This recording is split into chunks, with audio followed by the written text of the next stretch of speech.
As someone who comes from the south, the southern meal starts with the sweet. So let me start with a point of agreement with Mr. Verma. On the aspect of colonization and on the impact of colonization, I don't think I have anything to disagree with at all. That it has much more pernicious and far more, let's say, far-reaching effects than the use of the sword. I completely agree with on that. And I think we are still reeling from the impact of it, which is very clear. I don't think we are wearing the Mughal clothes, we are wearing the clothes of the British man for all practical purposes, at least some of us. So therefore, I understand that particular issue. But this much is clear from the points made by Mr. Khurshid and Mr. Verma, that one believes that that was a wave of migration and the other is clear, citing material, that this was not a migration, this was a bloody invasion, as bloody as it could get in the history of humankind. Now, this is what I wish to highlight to make one point.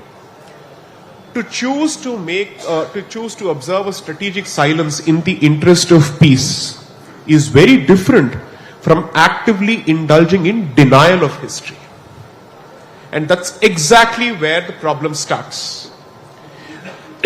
So if an entire school is established that goes about whitewashing stuff as opposed to saying, let's not touch this particular aspect of history, which I think is also not possible. How do you choose to remain silent over one particular aspect of your history? That's not going to happen. So then the only option is to speak about it.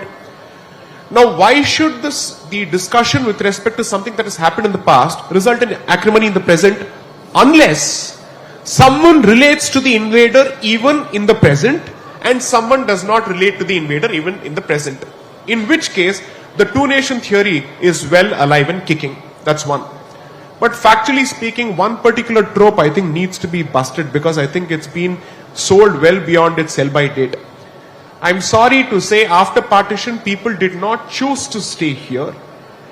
The elections prior to the partition of 1946 spoke volumes. And that's a very clear decision taken at the ballot. And therefore, when you choose to speak about history, let's be clear that perhaps practical considerations came into existence which prevented a mass migration, but certainly not patriotic considerations or Bharatiya considerations. I think that myth needs to be busted and we cannot sell it any further. 3. On Ganga Jamni Tehzeeb, well, while I have several reservations with Dr. Ambedkar, the one thing that he was crystal clear about in his book, Pakistan or the Partition of India, which was published on the eve of the partition, 2 books were published by Rajendra Prasad in 1946 and Dr. Ambedkar in 1946,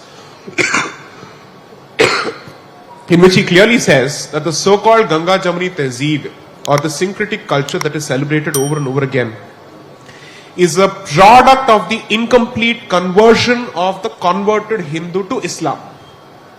And therefore, multiple waves of attempts have been made on a regular basis to remove the remnants of that Hinduness from that particular convert, which is what has been pushed in this country as what we know as Wahhabism.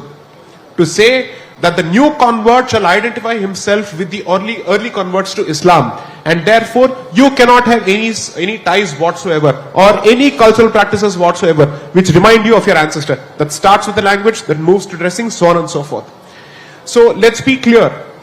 If acrimony is the result or is going to be the result of a discussion with respect to the medieval period in current day Bharat and contemporary Bharat, that is because there are still people who relate to this particular person or this particular invader.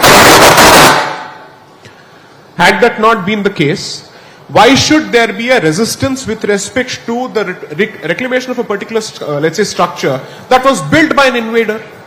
Whether it's Babri Masjid or Gyanvapi Mandir or so on and so forth, these were built by invaders. Obviously, they were not built after the independence of this particular country. This is not a structure that has come into existence after 15th of August 1947. Why do you relate to this particular structure?